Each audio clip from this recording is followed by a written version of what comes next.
Bonjour et bienvenue donc à la vidéo numéro 8 de cette série de formations plasturgie donc dédiée à l'injection des matières plastiques pour les débutants. Aujourd'hui, on va voir donc les défauts des pièces injectées.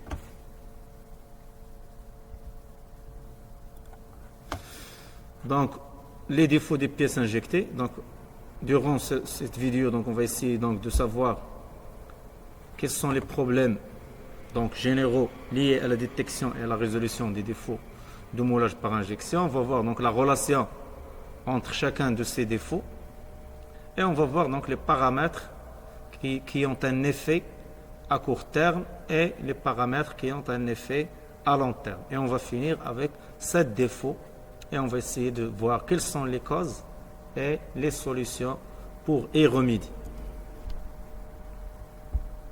Bien sûr, il faut apprendre ou bien il faut retenir de cette formation l'esprit d'analyse.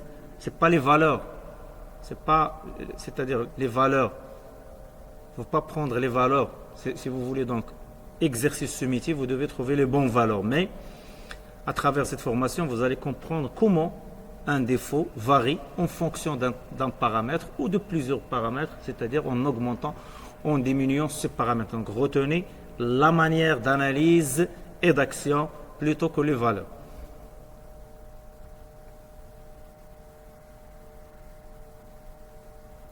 Bien sûr, donc il faut se mettre donc dans une situation où vous allez vérifier qu'il n'y a pas donc c'est-à-dire de situation potentiellement dangereuse, donc et que vous avez respecté donc les règles de sécurité imposées par ce métier.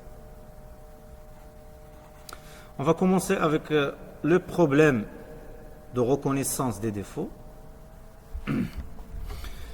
Donc un défaut, donc c'est-à-dire c'est une non-conformité par rapport à un des paramètres, c'est-à-dire une non-conformité de point de vue géométrie, forme, de point de vue dimensionnel, de point de vue surface, aspect, etc. Donc on parle de la qualité de la pièce. Donc une pièce de qualité, c'est une pièce qui est exempte de défauts ou bien qui répond aux besoins du client. Donc la qualité de ce produit, bien sûr, elle va dépendre de plusieurs facteurs. Elle va dépendre de la machine et des paramètres de mise en œuvre, donc les paramètres de réglage. Elle va dépendre de la géométrie du produit. Elle va dépendre même de la conception de l'outillage et de la capacité de la machine. Donc ça, ce sont les facteurs influant la qualité de la pièce. Donc, soit le moule, on peut rajouter ici donc de la matière, elle aussi. Donc la matière elle peut influencer donc la qualité de la pièce. On a déjà parlé des grades. Donc en fonction des utilisations, donc les fournisseurs mettent à disposition des transformateurs des grades différents adaptés à des utilisations différentes.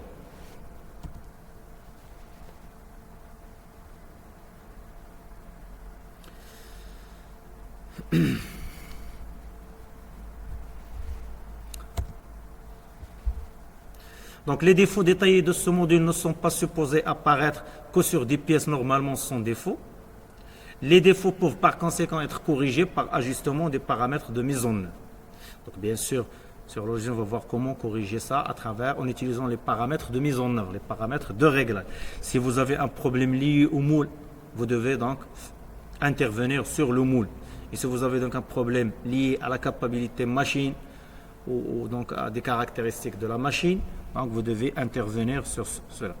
Donc les problèmes liés à la conception de la pièce et du moule donc sortent du cadre du régleur, c'est-à-dire le régleur n'a pas cette possibilité, mais il essaie à travers donc les paramètres de réglage d'essayer de remédier à des défauts et de sortir une pièce bonne.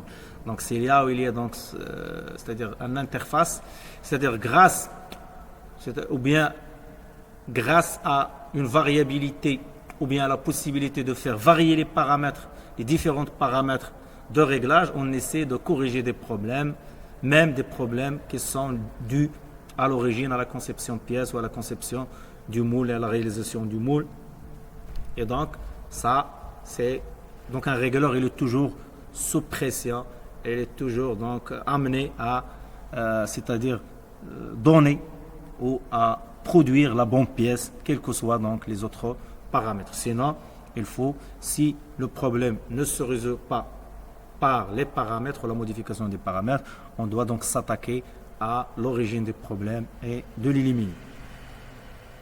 Sur une machine de production d'une manière générale, les trois autres facteurs sont pris en compte, c'est-à-dire dans la réalité, il faut prendre en compte à la fois, donc bien sûr la qualité de du produit se construit dès la phase de conception du produit lui-même, avant et passe par la conception de l'outillage et arrivant au bon choix de la machine et des bons paramètres de mise en œuvre. Donc dans le logiciel, bien sûr, on va essayer de voir l'impact des paramètres de réglage sur ces défauts et les autres paramètres vont être bien sûr sur le terrain. Vous devez donc intervenir sur les autres parties pour éliminer les défauts dus à la pièce, à la conception pièce, au moule et donc par la suite donc sortir une pièce bonne.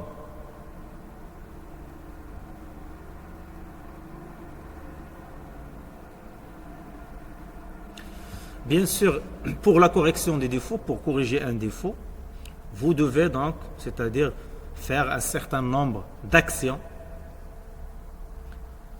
ou bien dresser la liste des actions à mener pour corriger un tel défaut. Bien sûr, il faut analyser le défaut pour trouver les causes et puis donc voir quelles sont les actions à entreprendre. Donc tout d'abord, il faut vérifier donc que vous êtes dans une situation normale, sans danger. Bien sûr, un problème comme une buse obturée donc, peut causer des dommages, que ce soit donc pour la machine ou pour l'opérateur régleur. Après, il faut analyser le défaut. Est-ce qu'il est connu? Est-ce que le défaut qui apparaît sur la pièce est connu? Et si, est-ce que c'est logique d'avoir ce défaut? Bien sûr, pour ceux qui sont expérimentaux dans le domaine, pour chaque type de pièce, il peut déterminer quels sont les futurs ou les probables défauts susceptibles d'apparaître sur un tel article en voyant donc la forme de la pièce, la position du point d'injection, c'est-à-dire l'état du moule, etc. Donc on peut savoir quels sont les défauts attendus sur ce genre de pièce. Donc il faut vérifier est-ce que le défaut qui apparaît sur la pièce, il est logiquement susceptible d'apparaître sur cette pièce. Après, il faut chercher les erreurs évidentes sur la machine, le moule ou la matière. Bien sûr, c'est les trois composants dont on a parlé. Une erreur, elle est soit due à la machine, soit due au moule, soit due à la matière. Et c'est très bien donc c'est-à-dire d'analyser correctement l'origine et de déterminer l'origine du problème. Maintenant, on va passer à ce qu'on appelle donc la mesure d'équilibre. Donc, qu'est-ce que ça veut dire? Donc, les paramètres de mise en œuvre, que ce soit des temps, le réglage des temps, les réglages des températures, des pressions, des vitesses, etc., ont un équilibre particulier qui produira une bonne pièce. C'est-à-dire, l'objectif ou la tâche d'un régleur est de trouver le bon équilibre entre les paramètres, les différents paramètres introduits à la machine pour sortir avec une pièce bonne. Après, elle peut faire des optimisations, mais il faut chercher cet équilibre. Donc, des situations peuvent se présenter et vous faire donc changer une ou plusieurs de ces paramètres et entraîner donc l'apparition d'autres défauts sur la pièce. Donc, la tâche sera d'identifier le changement dans le but d'entreprendre les actions correctives et rétablir un équilibre satisfaisant. Donc, il faut analyser les changements, voir l'effet des changements, que ce soit d'un paramètre ou de plusieurs paramètres à la fois, parce qu'il y a chaque paramètre a une influence, et quand on combine plusieurs paramètres, nous avons ce qu'on appelle les interactions entre les paramètres. C'est-à-dire quand je regroupe 2 ou 3 paramètres, ils ont un effet combiné, ils ont un effet commun sur la pièce. Donc il faut bien identifier ces changements pour bien comprendre qu'est-ce qui se passe sur la pièce et bien sûr trouver ce point d'équilibre et trouver donc ou produire une pièce bonne.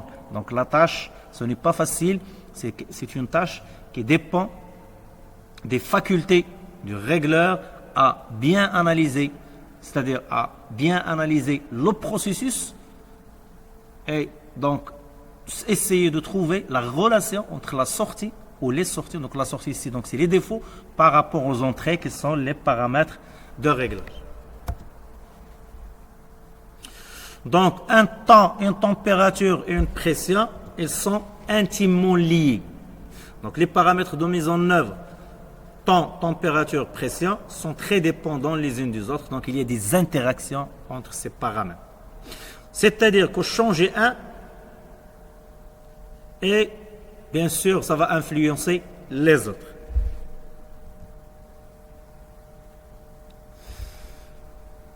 Maintenant, on va parler donc de l'effet à court terme et à long terme. Chaque paramètre ou chaque variable changée pendant le réglage, il peut donner immédiatement son effet sur le défaut, ou bien il faut attendre un certain nombre une certaine quantité de production, donc un certain temps pour voir donc son effet sur le produit final.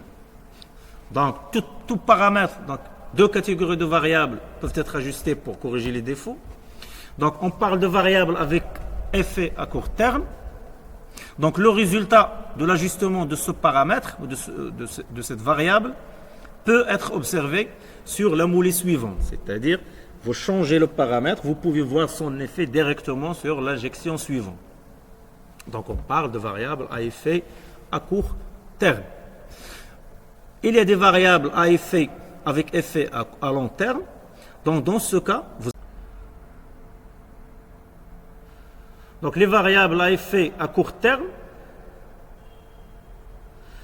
des changements sur les paramètres suivants auront un effet immédiat ou après quelques cycles seulement. Donc ça, par définition, toute variable qui donne son effet immédiatement ou après quelques cycles, on parle donc d'une variable à effet à court terme. Par exemple, le dosage, la vitesse d'injection, la pression de maintien, le temps d'injection, le temps de maintien, la vitesse de rotation de la vis, le temps de refroidissement, la pression de verrouillage, la contre-pression, etc. Donc ce sont tous des paramètres qui ont un effet à court terme. En ce qui concerne les variables à effet à long terme, donc vous devez attendre un temps qui peut être d'1 heure, mais parfois plus, pour voir l'effet. On parle de la température du cylindre de plastification et de la buse, la température du moule, la température de la golotte d'alimentation, la température d'huile hydraulique, etc. Donc les vitesses de rotation, vis et contre-pression ont donc des effets non négligeables sur la température. Ça, c'est ce qu'il faut, c'est-à-dire il faut faire attention. Il y a des paramètres qui influencent l'élévation de la température, c'est-à-dire ils vont causer par exemple une variation de température et une élévation, par exemple la contre-pression et la vitesse de rotation. Donc si vous augmentez la vitesse de rotation de la vis, donc il y a plus de frottement de la matière sur la vis, donc il y a plus d'échauffement. La même chose pour la contre-pression, donc on a déjà parlé de ça dans les vidéos précédentes, et donc là il faut faire attention sur les paramètres qui sont à court terme, leur effet direct, mais qui peuvent influencer les paramètres à long terme. Et parfois, donc, on remarque qu'après un changement de certains paramètres, le réglage se rétablit, mais au bout d'un certain temps, on remarque que, c'est-à-dire, des défauts apparaissent sur la pièce. Donc, pourquoi?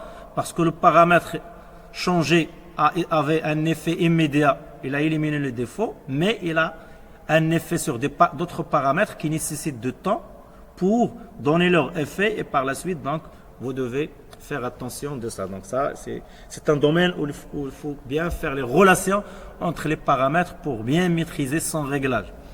On va retourner sur des vidéos suivantes sur ce qu'on appelle un réglage robuste. C'est-à-dire comment obtenir un réglage robuste. Donc un réglage robuste qui n'est plus, une fois il est réglé, donc il n'est plus influencé par l'extérieur, et vous pouvez donc garder, c'est-à-dire son résultat ou sa sortie donc pendant longtemps maintenu au bon point d'équilibre dont on a parlé.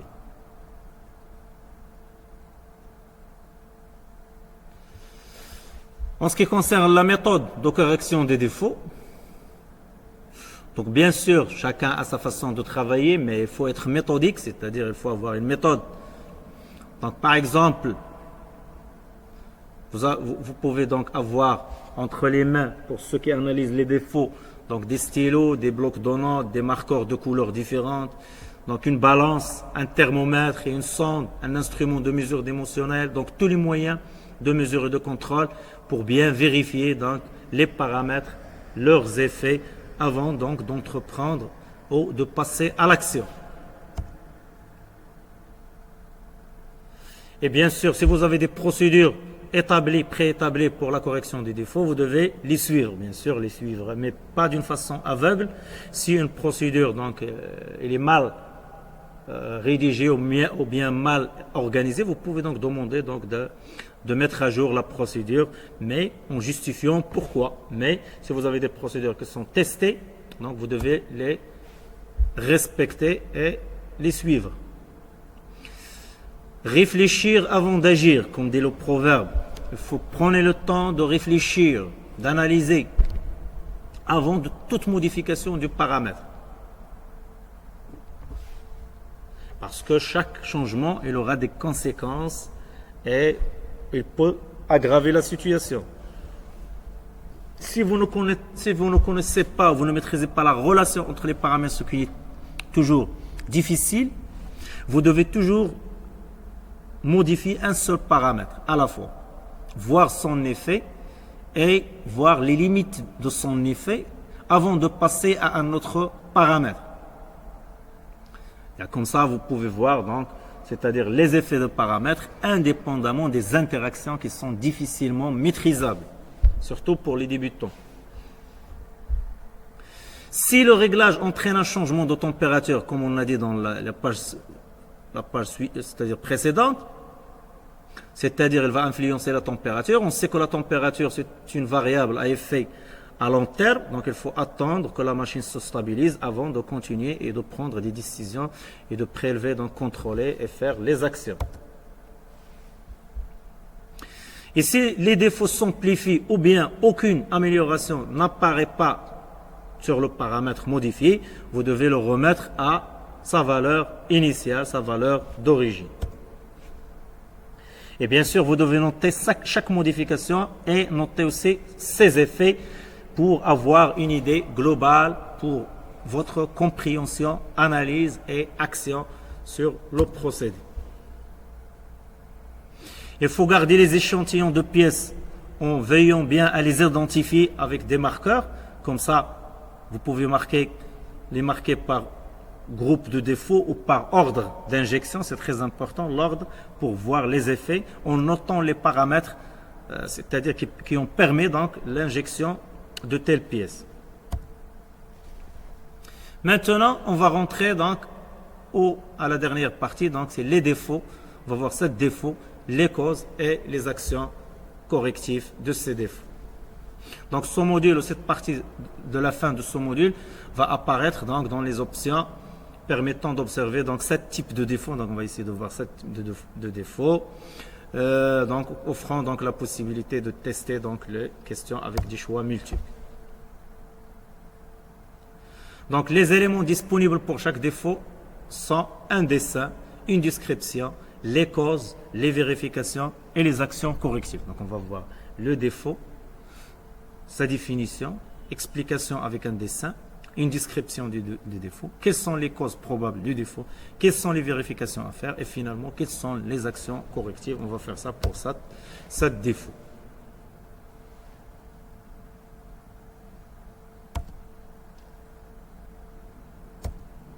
Et voilà.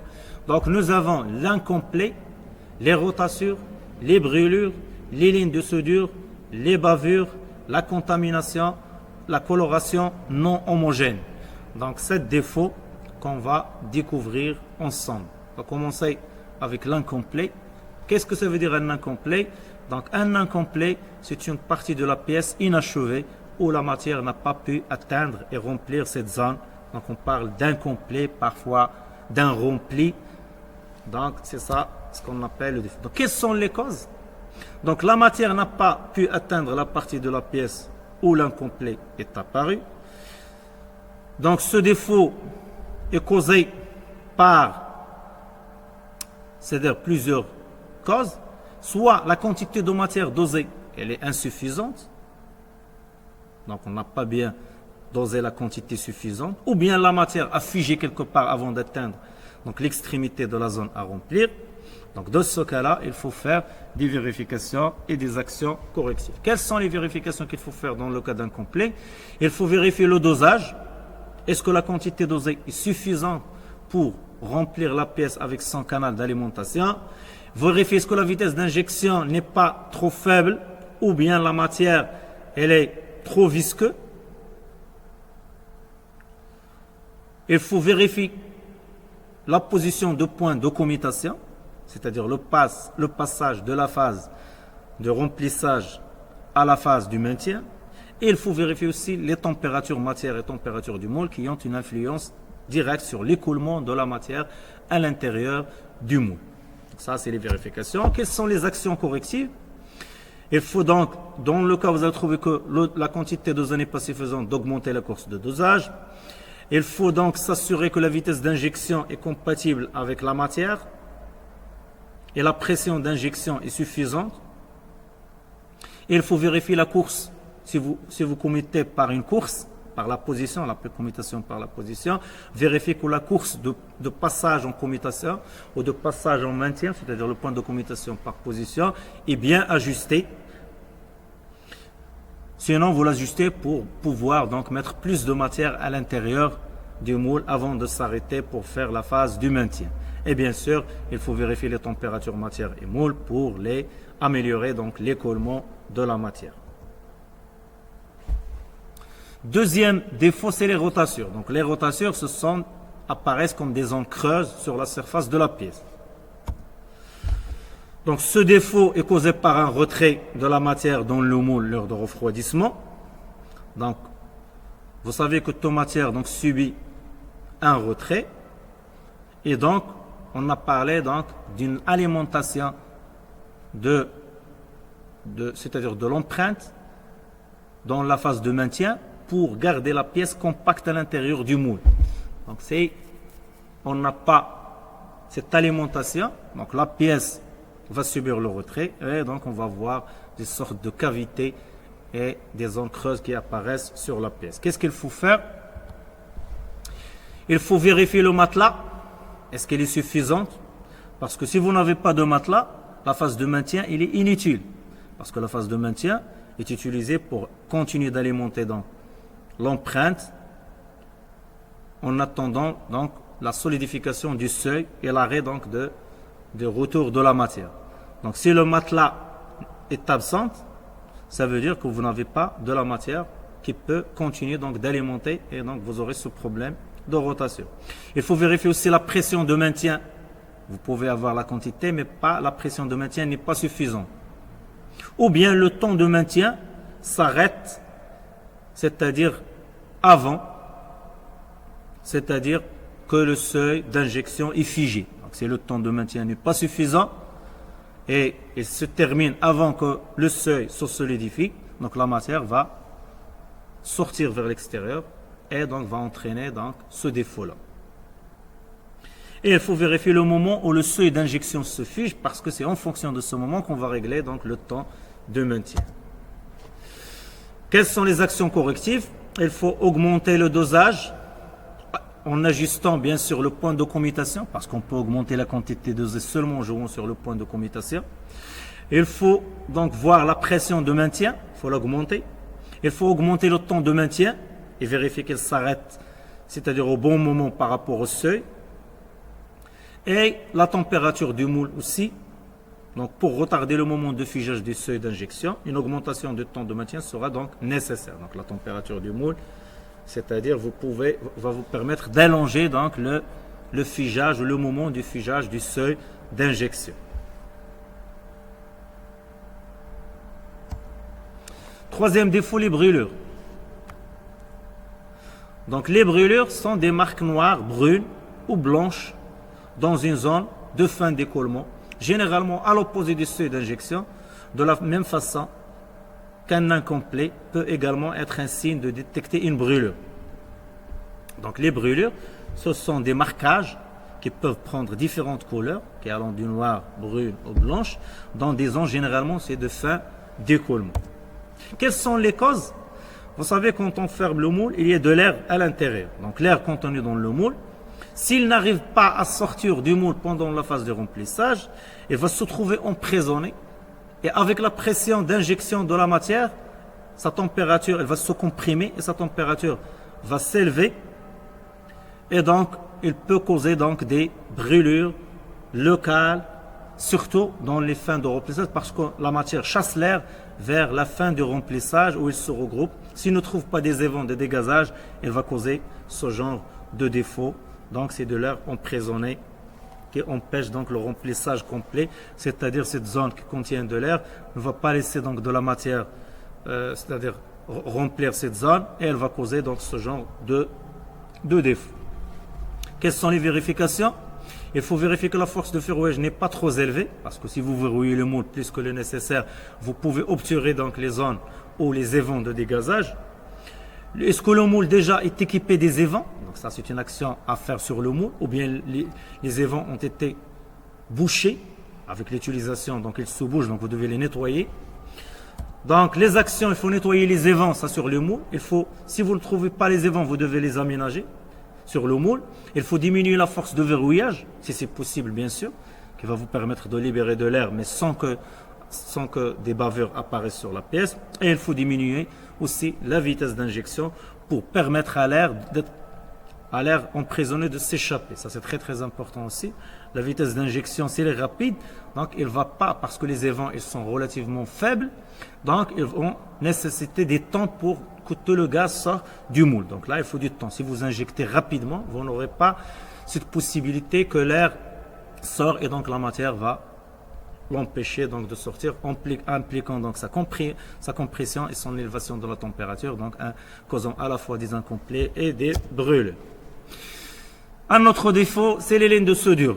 Donc les lignes de soudure, ce sont des lignes fines sur la surface de la pièce, elles apparaissent sur la surface de la pièce, généralement, c'est-à-dire dans une zone d'écoulement de 2 fronts de matière. Si nous avons 2 fronts de matière dans la pièce et c'est-à-dire qu'ils se rencontrent, donc il y aurait donc une sorte, c'est-à-dire de soudage ou de collage entre ces 2 fronts. S'ils ne sont pas, bien sûr, s'ils ne se rencontrent pas à la bonne température et dans les bonnes conditions de pression, donc vous aurez donc ce genre de problème des lignes de soudure. Donc les lignes de soudure, ils apparaissent toujours si vous avez 2 fronts de matière qui se rencontrent. Mais on essaie donc à travers les paramètres de réglage de diminuer leurs effets parce que ce sont des pièces, ce sont des zones de faiblesse pour la pièce et donc vous pouvez, donc les pièces sont susceptibles d'être cassées dans ces zones. Donc les fronts de 2 flux de matière fondue, donc refroidissent et ne fusionnent pas, c'est-à-dire correctement. Qu'est-ce qu'il faut faire? Bien sûr, les évents, ça c'est très important. Il faut aussi vérifier qu'ils existent et qu'ils sont, c'est-à-dire qu'ils ne sont pas bouchés. Il faut vérifier la pression d'injection, est-ce qu'elle est adéquate, et la température de matière et du moule pour avoir une rencontre saine. Donc les actions correctives, il faut augmenter la vitesse d'injection. Et dans le cas où des bavures donc apparaissent, on travaille sur, c'est-à-dire le point de commutation. La température du matière ou du moule, ça c'est très bien pour assurer une rencontre adéquate dans de bonnes conditions. Et il faut nettoyer ou améliorer les évents dans le moule. Les bavures. Donc les bavures, ce sont des fines feuilles de matière, c'est-à-dire créées par des infiltrations dans des surfaces de moule fermées. C'est-à-dire si la matière n'est pas emprisonnée à l'intérieur des empreintes, elle va sortir à l'extérieur. Donc pour les bavures, la matière s'échappe dans le plan de joint du moule. Soit le moule il est abîmé, soit la force du verrouillage n'est pas suffisante pour empêcher la matière de s'échapper.